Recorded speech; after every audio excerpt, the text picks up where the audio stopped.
आज की जो कहानी है इसकी भी बहुत टाइम से फरमाइश हो रही थी और इस कहानी में बहुत सारी ऐसी चीज़ें हैं जो कंट्रोवर्शियल भी हैं और बल्कि जिस शख्स की कहानी है उसकी ज़िंदगी मौत दोनों के बारे में बहुत सारे रहस्य हैं। तो कहानी ये मतलब उस शख्स को क्या क्या कहें, कोई संत कहता है तो कोई आचार्य, कोई भगवान तो कोई धर्म का दुश्मन, कोई फिलॉसफर मानता है, कोई शक्ति मानता है, कोई व्यक्ति मानता है, मतलब अलग अलग रूप, अलग अलग नाम। तो कहानी ओशो की है, आचार्य रजनीश की है।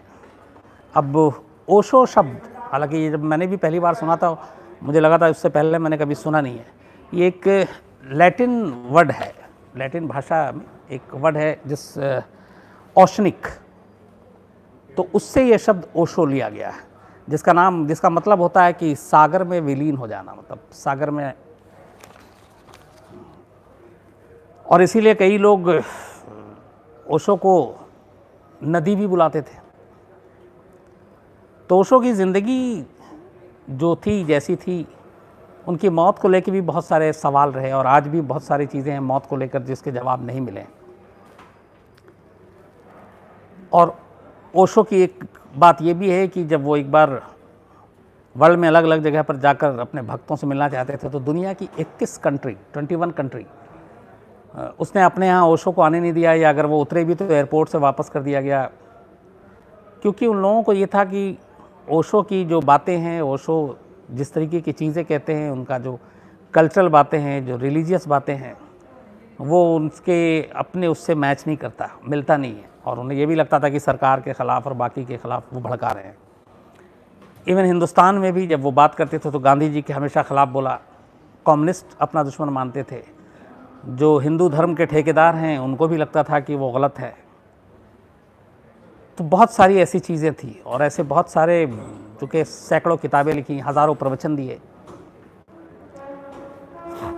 लेकिन असल में ओशो कौन थे, ओशो बनने से पहले वो क्या थे, यही मैं आज आपको कोशिश करूंगा कि पूरी तरह से समझा सकूं। ओशो के जो भक्त हैं और उनका ये कहना है कि ओशो न कभी पैदा हुए और न कभी मरे, वो बस इस दुनिया में आए और यहीं रहने के लिए आए। ओशो की ज़िंदगी की कहानी शुरू कहाँ से होती है, मैं आपको वहाँ ले चलता हूँ। और ये करीब 60 और ये 19, 20, 80 साल पुराने, मतलब पीछे आपको लेके चलता हूँ। 11 दिसंबर 1931 को मध्य प्रदेश के रायसेन ज़िले का एक गांव कुचवाड़ा है, रायसेन ज़िला बड़ा फेमस है, वहीं पे एक बच्चे की पैदाइश होती है जिसका नाम तब चंद्रमोहन जैन रखा गया था।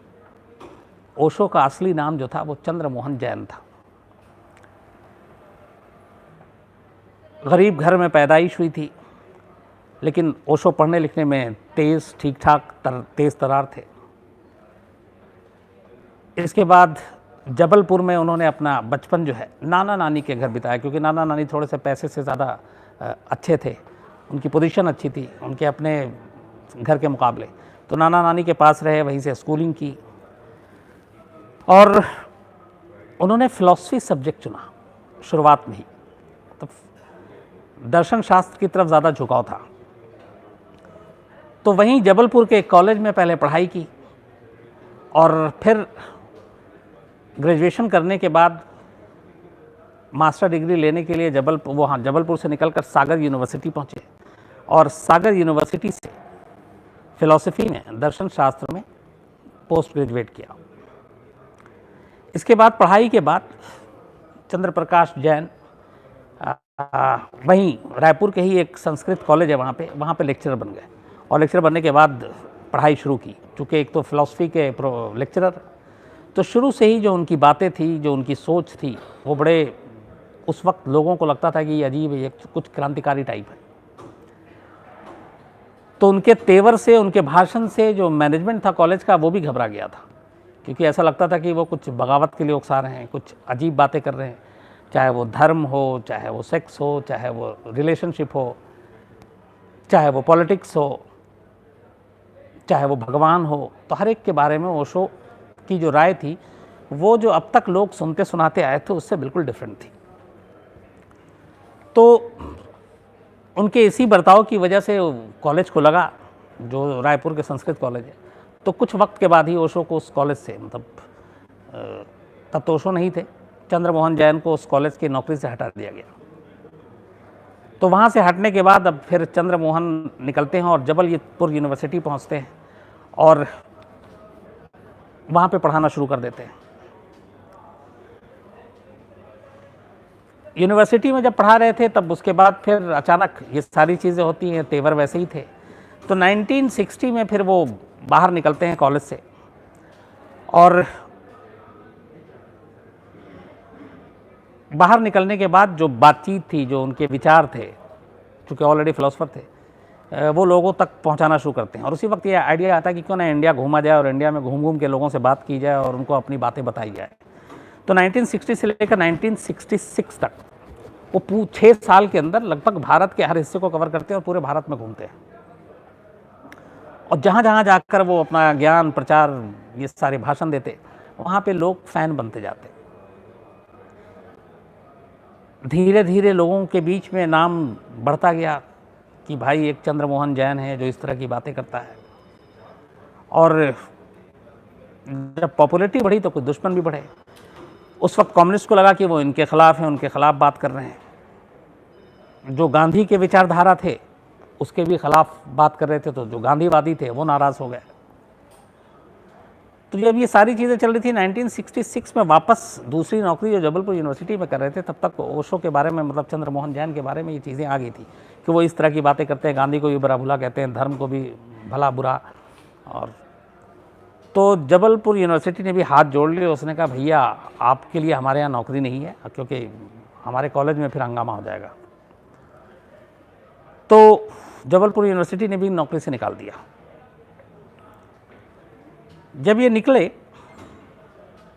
उसी वक्त, चूँकि 6 साल पूरे भारत भ्रमण कर चुके थे, लोगों से बातचीत करके मिल के ज्ञान दे चुके थे, सब कुछ हो चुका था, पहली बार फिर ये अपना नाम चंद्रमोहन जैन से पलटकर आचार्य रजनीश रख लेते हैं और अपने नाम के आगे आचार्य खुद लगा लेते हैं। अब आचार्य रजनीश बनने के बाद भी इनका भारत भ्रमण जारी रहता है, चूँकि अब नौकरी थी नहीं, इन्होंने कहा आप खुल के बात करते हैं।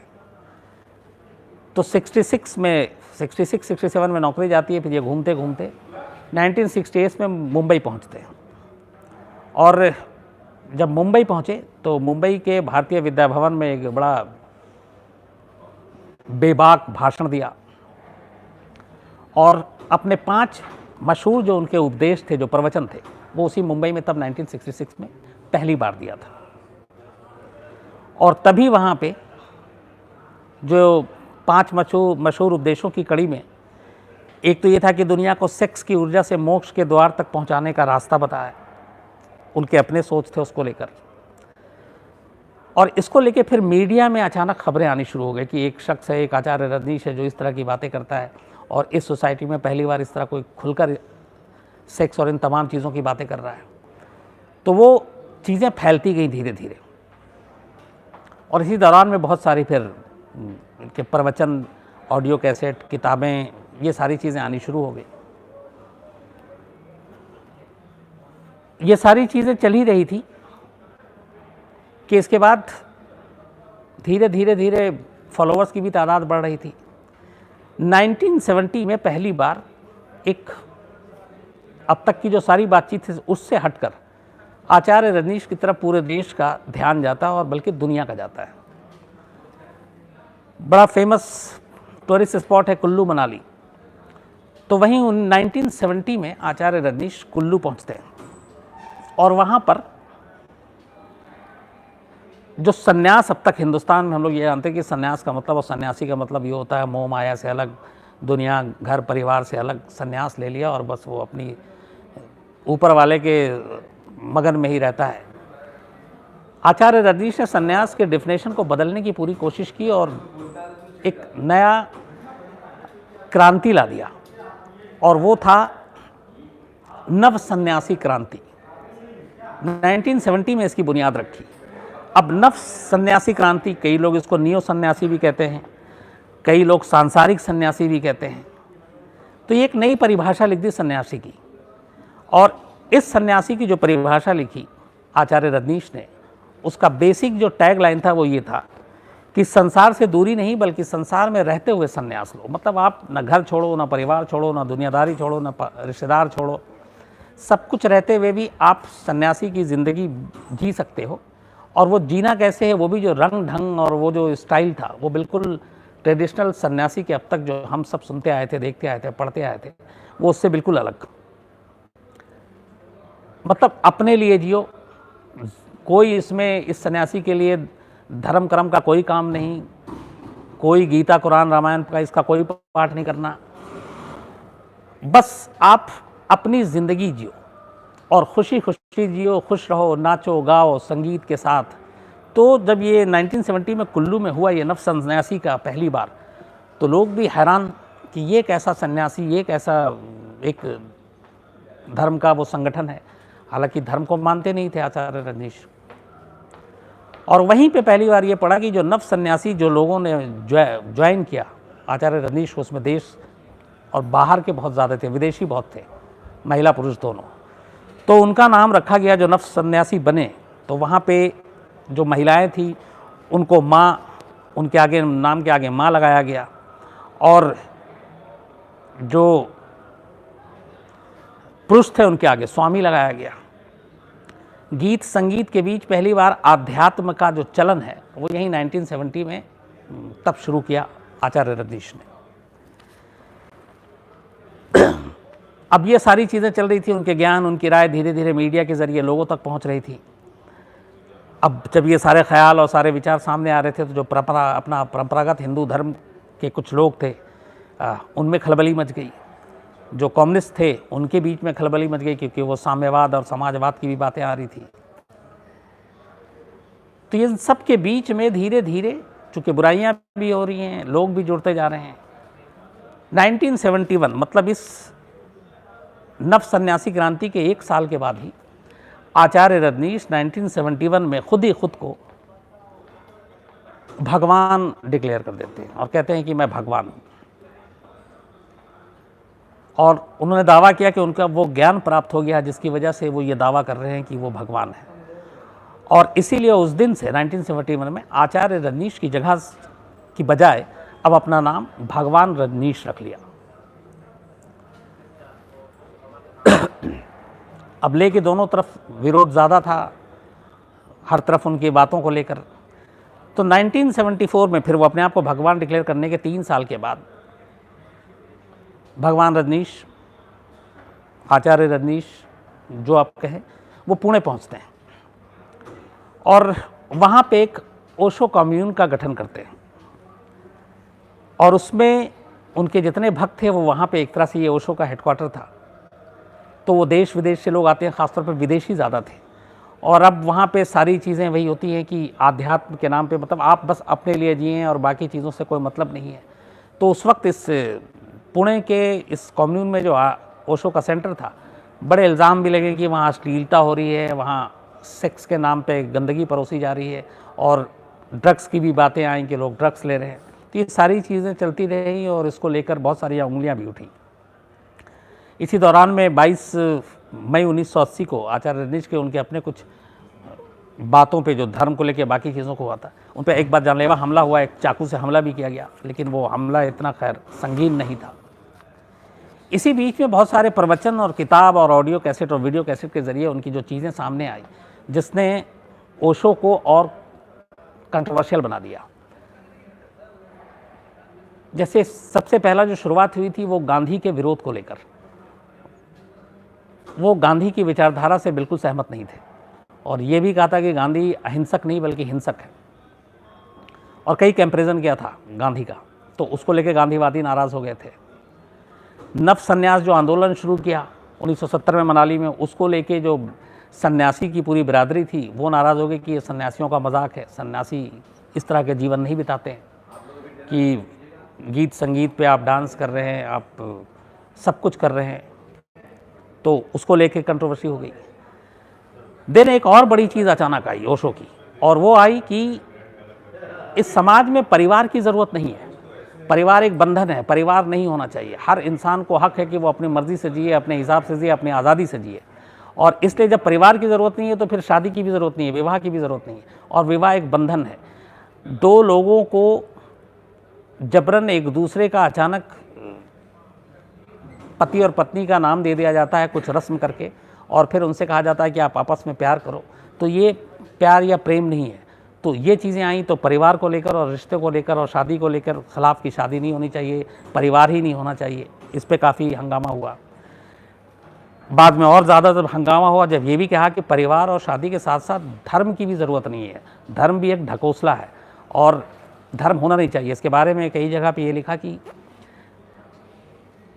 इंसान तरक्की कर रहा है, हम मॉडर्न दौर में जी रहे हैं, मॉडर्न मशीनें आ गई हैं, टेक्नोलॉजी आ गई है, लेकिन हम पढ़ते और हम मानते उन्हीं चीज़ों के हैं जो आज से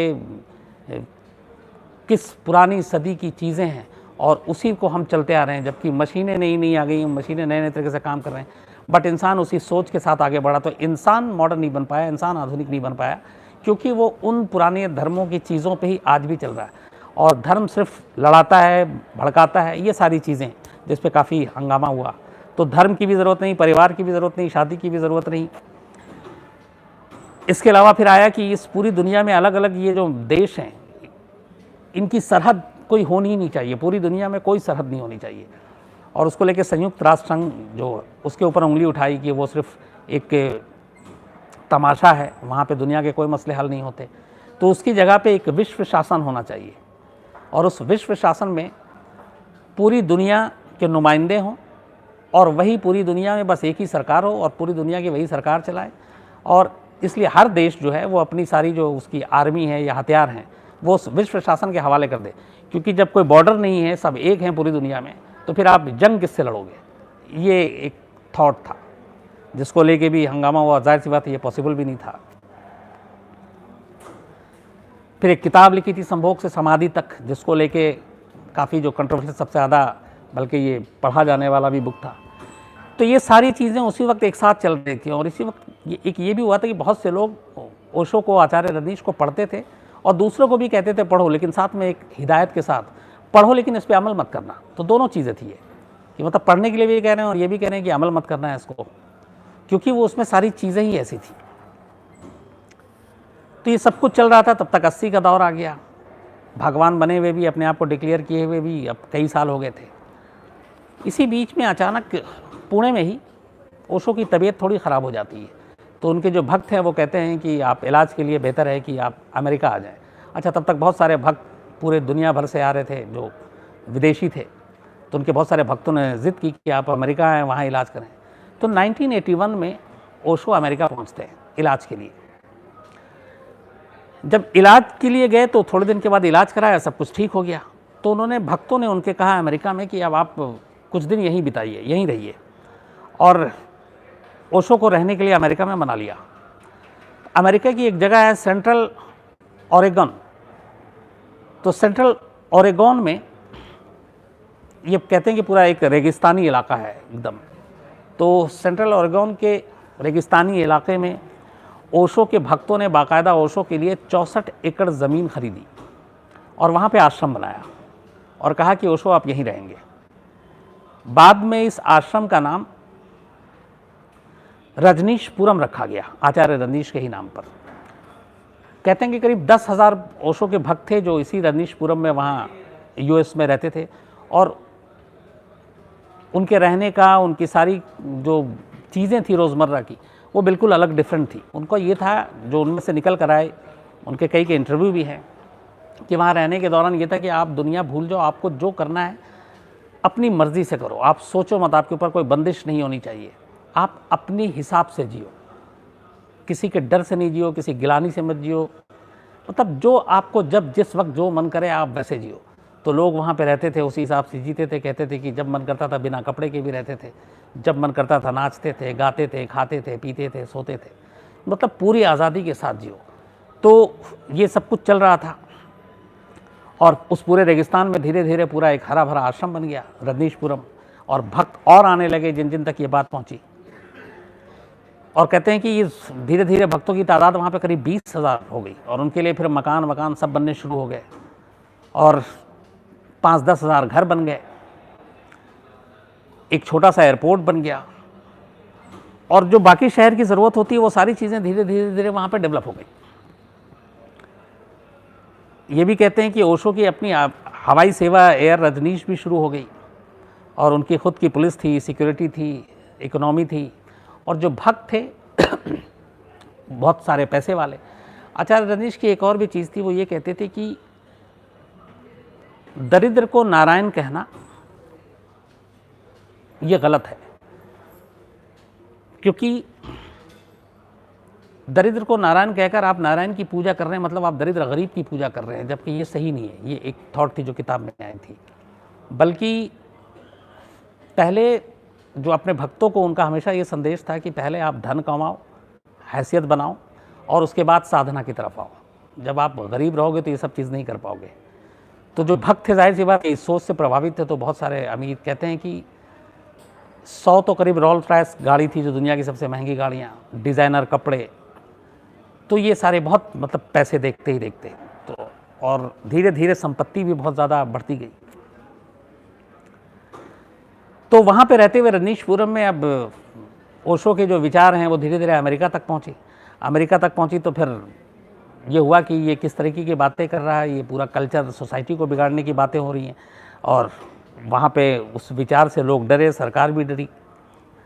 और इसी वजह से कई लोगों ने जब अमेरिका में आवाज़ उठाई आचार्य रजनीश की इस सोच के बारे में कि ये धर्म को लेकर इसकी ये राय है, सेक्स को लेकर इसकी ये राय है, गरीबी और अमीरी को लेकर इसकी ये राय है, दुनिया के कानून को लेकर ये राय है, तो सरकारों के ख़िलाफ़ भी काफ़ी था कि सरकार क्यों तय करे कि हम क्या करें।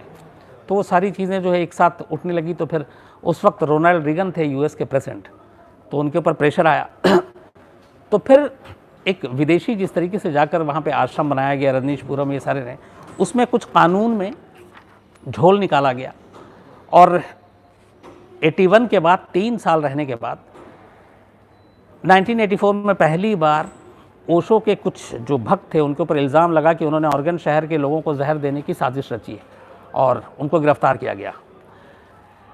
और इसी मामले में फिर ओशो को भी गिरफ्तार किया गया और कुछ वहाँ के लोकल जो कायदे कानून थे उसको तोड़ने का भी इल्ज़ाम लगाकर ओशो को गिरफ्तार कर लिया गया। गिरफ्तार करने के बाद एक आम अपराधी की तरह ओशो को बाकायदा बेड़ियों में जकड़ा गया, हथकड़ी लगाई गई और एक ऐसे जेल में ले जाकर रखा गया जहाँ पहले से ही सिर्फ बीमार कैदी रहते थे। तो कहते ही हैं कि अमेरिकी सरकार की ये साजिश थी कि ओशो को बीमार हो जाए और उसके बाद मौत हो जाए, इसलिए ऐसा रखा। लेकिन कई दिनों तक रखने के बाद भी जब ओशो को कुछ हुआ नहीं ठीक ठाक, तो फिर उनको वापस नॉर्मल जेल में शिफ्ट कर दिया गया। 12 दिन जेल में रखने के बाद ओशो को कुछ $1 मिलियन, पता नहीं एग्जैक्ट कितने थे, और साथ में 5 साल तक वापस 5 साल से पहले अमेरिका ना आने की शर्त पर रिहा कर दिया गया और उनको सीधा कहा गया कि आप अमेरिका छोड़ दें। तो फरवरी 1986 में अमेरिका से निकलने के बाद ओशो पहले ग्रीस पहुंचते, लेकिन ग्रीस तक भी ओशो की सारी विचार, सारी बातें और ये अमेरिका में जो कुछ हो रहा था वो बातें पहुंच गई थी। तो वहाँ के ग्रीस के चर्चों के दबाव में आकर, जो वहाँ के चर्च थी वो पूरी बिरादरी वो खिलाफ हो गई थी और उसने कहा कि आचार्य रजनीश को यहाँ पे शरण नहीं मिलना चाहिए, यहाँ पे उनके कोई इस तरह के कार्यक्रम नहीं होना चाहिए। तो ओशो को ग्रीस पहुँचते ही गिरफ्तार किया गया और वापस फ्लाइट पे कहा गया कि आप वापस जाओ। वो वहाँ से निकलने के बाद फिर स्विट्ज़रलैंड पहुँचते हैं और वहाँ पे भी हथियारबंद जो पुलिस वाले थे उनको पहले से जानकारी थी, वो वापस ओशो को उठाते हैं और कहते हैं भैया आप किसी और कंट्री में जाओ। स्वीडन पहुँचते हैं, स्वीडन में रुकते भी हैं थोड़े, लेकिन फिर स्वीडन के ऊपर प्रेशर आ जाता है और स्वीडन भी जो है उनको देश छोड़ने का हुक्म सुना देता है।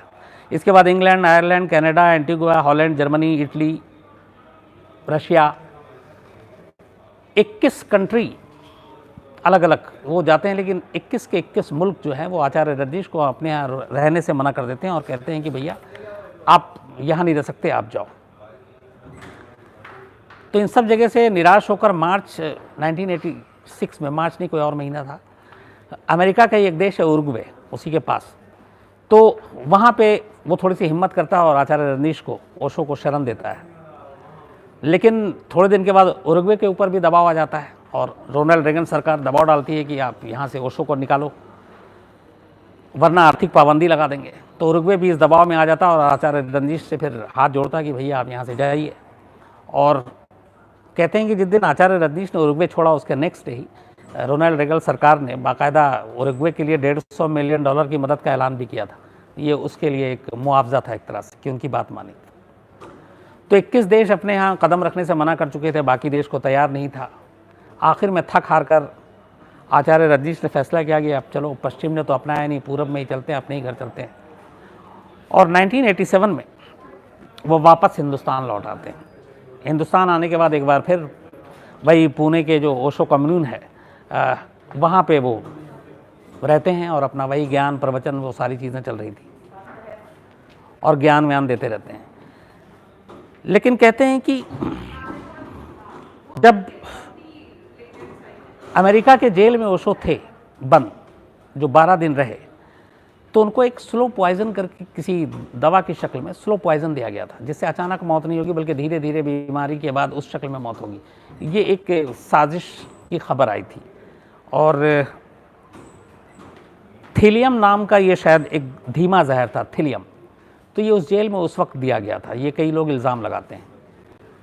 तो खैर वापस आने के बाद 87 में ज्ञान प्रचार सब कुछ उसी तरह से धुआंधार प्रचार सब कुछ चल रहा था। भक्तों की तादाद बढ़ी थी। पुणे में बाकायदा देसी विदेशी उनके भक्त सारे थे। लेकिन फिर धीरे धीरे ओशो की तबीयत बिगड़ने लगी, सेहत बिगड़ने लगी। और पहले वो दिन भर में 3 बार भक्तों के सामने आते थे, प्रवचन देते थे। फिर सेहत ने साथ नहीं दिया तो ये हुआ कि अब सिर्फ दिन में 1 बार प्रवचन देंगे और वो 1 ही बार प्रवचन देते। इस दौरान में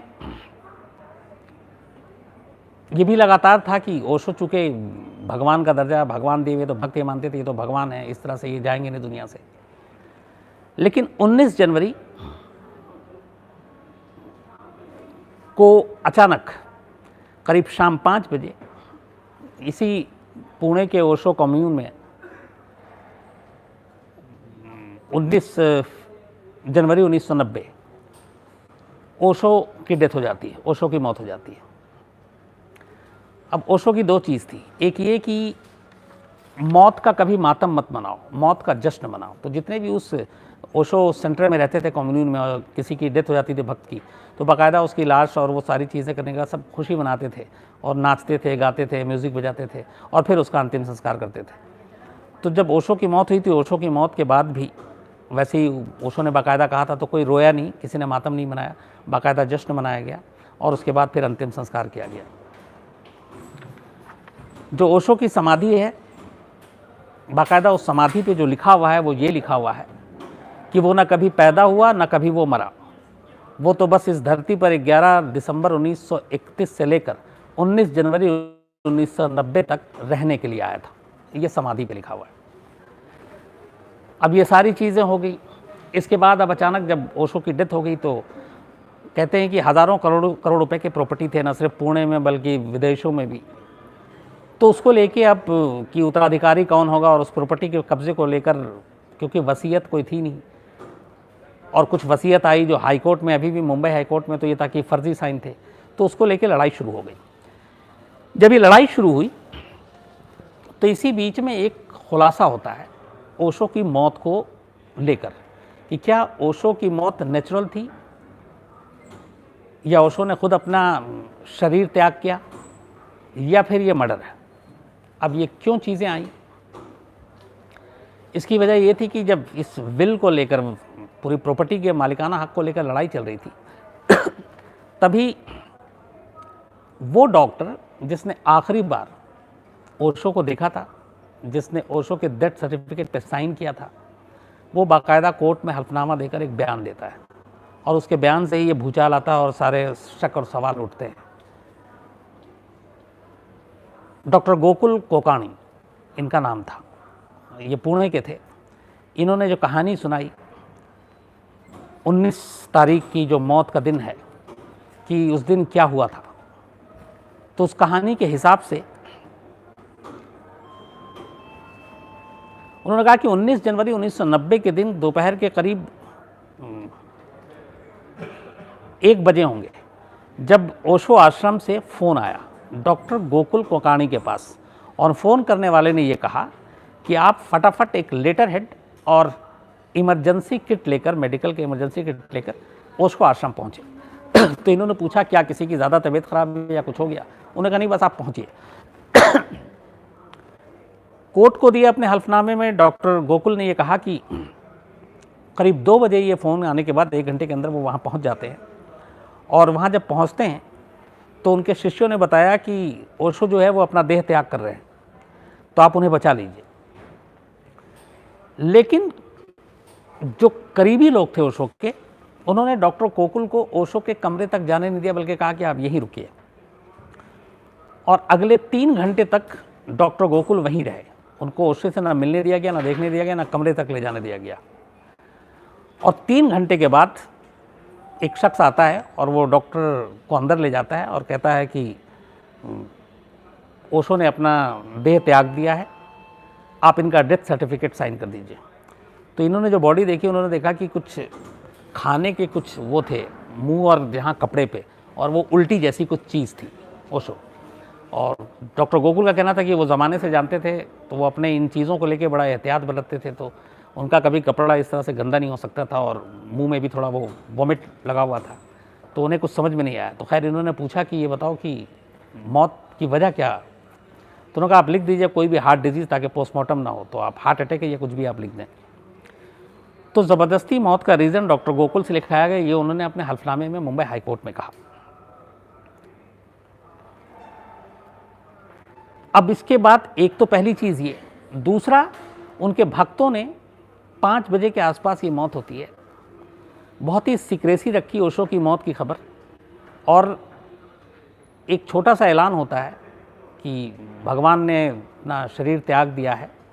और 1 घंटे के अंदर, जबकि ये होता है कि वहाँ पे जो भक्त होते थे जिनकी कभी मौत हुई, तो बाकायदा ये आचार्य रजनीश का था कि मातम नहीं करना है, रोना नहीं है, हंसना है, नाचना है, गाना है।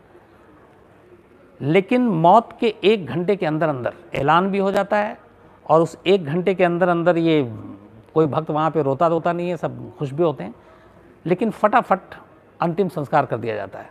तो अब उसको लेके बहुत सारी चीज़ें, क्योंकि आचार्य रजनीश के भक्त पूरी दुनिया में, देश में अलग अलग जगहों पर, तो उन सब का वेट क्यों नहीं किया, बताया क्यों नहीं किया, और अगर नहीं भी बताया गया तो 1 घंटा ही क्यों, आप 5-6 घंटे बाद भी हो सकता था। तो इतनी जल्दी क्या थी अंतिम संस्कार में, इसको लेके भी हमेशा ये डाउट रहा है। तो 2 चीज़ें, एक डॉक्टर को अंदर जाने नहीं दिया गया, और वो क्या हो रहा था अंदर उस वक्त, क्या वो मरने का इंतज़ार कर रहे थे, और अगर ज़िंदा थे तो बचाने का मौका क्यों नहीं दिया गया, अंतिम संस्कार इतना जल्दी क्यों कर दिया गया। नंबर 3 कि उस वक्त ओशो आश्रम में बहुत सारे डॉक्टर और भी थे और हमेशा रहते थे, तो उन डॉक्टरों को क्यों नहीं बुलाया गया। डॉक्टर गोकुल को फ़ोन करके इतनी दूर से बुलाया गया और कहा, और जब आए भी तो देखने नहीं दिया गया, देखने तब दिया गया जब इसे खबर के साथ कि वो अपना देह त्याग चुके हैं। तो आश्रम के डॉक्टरों को नहीं बुलाना, इन डॉक्टरों को बुलाने के बाद 3 घंटे तक नहीं जाने देना, जबरन ये कहना कि आप इस पे डेथ सर्टिफिकेट पे रीज़न आप हार्ट अटैक लिखो, और 1 घंटे के अंदर अंदर उस आचार्य रजनीश का अंतिम संस्कार कर देना जिसके इतने सारे फॉलोवर्स थे, और जो बाकायदा फिर जश्न वश्न मनाने की भी तैयारी थी मौत पे। तो ये सारी चीज़ें शक और सवाल खड़े करता है। और बाद में फिर जब ये प्रॉपर्टी के लिए झगड़ा हुआ और सारी चीज़ें हुई, तो इसने इन चीज़ों को और भी बढ़ा दिया। सबसे अहम चीज़, और 19 जनवरी 1990 को जब ओशो की मौत हुई, उस आश्रम में ओशो की माँ भी मौजूद थी, लेकिन उनकी माँ को भी बाद में बताया गया। और उनकी माँ ने जब ये सुना तो उनकी पहली लाइन थी, उन्होंने अपनी सेक्रेटरी से कहा था कि मेरे बेटे को उन लोगों ने मार दिया। ये उनका शक था। खैर, अब चूंकि अंतिम संस्कार हो चुका था, सारी चीज़ें हो चुकी थी, तो ओशो की मौत नेचुरल थी। उन्होंने खुद शरीर त्यागा या फिर किसी और वजह से हुई, ये किसी ने उनको जानबूझ के साजिश के तहत मारा, तो ये सारे जो हैं सवाल और शक अपने आप में अब भी बने हुए हैं। आज करीब 19 साल हो गए ओशो की मौत को, और 19 जनवरी अभी ही गुजरा है, मतलब 10-12 दिन हो रहे हैं। लेकिन ओशो की मौत की सही वजह क्या है, ये आज भी किसी को पता नहीं। और इसीलिए एक राज बना हुआ है। लेकिन ओशो के फॉलोअर्स अब भी हैं, कुछ लोग चला रहे हैं, हालांकि केस मुकदमे चल रहे हैं। अलग अलग ओशो इंटरनेशनल के नाम से भी कई हैं, उनके जो किताबें हैं, ऑडियो वीडियो कैसेट, कहते हैं कि उसके सिर्फ सालाना 100 करोड़ से ज़्यादा की रॉयल्टी ही आती है। तो उसको लेकर भी लड़ाई अब भी जारी है। और इसमें एक चीज़ और है कि जब ओशो की मौत हुई थी उससे ठीक 40 दिन पहले, बल्कि 41 दिन पहले, ओशो की पुरानी एक गर्लफ्रेंड हुआ करती थी जिनका नाम था माँ प्रेरणा निवानो। इनकी उम्र 40 साल थी और 41 दिन पहले 40 साल की निवानो की एकदम ठीक ठाक हालत में अचानक मौत हो जाती है। और उस मौत का भी रहस्य सुलझा नहीं, क्योंकि पोस्टमार्टम और बाकी चीज़ें हुई नहीं, वो उसी वहीं पे हुआ था और ये सारी चीज़ें एक राज रह गई। तो 40 दिन पहले उनकी गर्लफ्रेंड जो निवानो थी, कभी गर्लफ्रेंड थी, उनकी मौत, और 40 दिन के बाद ओशो की इस तरीके से मौत, और आनन फानन में अंतिम संस्कार, डॉक्टर को न जाने देना, ऐसी बहुत सारी चीज़ें थी जिसने कई शक और सवाल खड़े किए। लेकिन आज भी ओशो की मौत पर पर्दा पड़ा हुआ है कि उनकी मौत की असली वजह क्या थी। तो ये थी ओशो की कहानी। तब तक के लिए थैंक यू।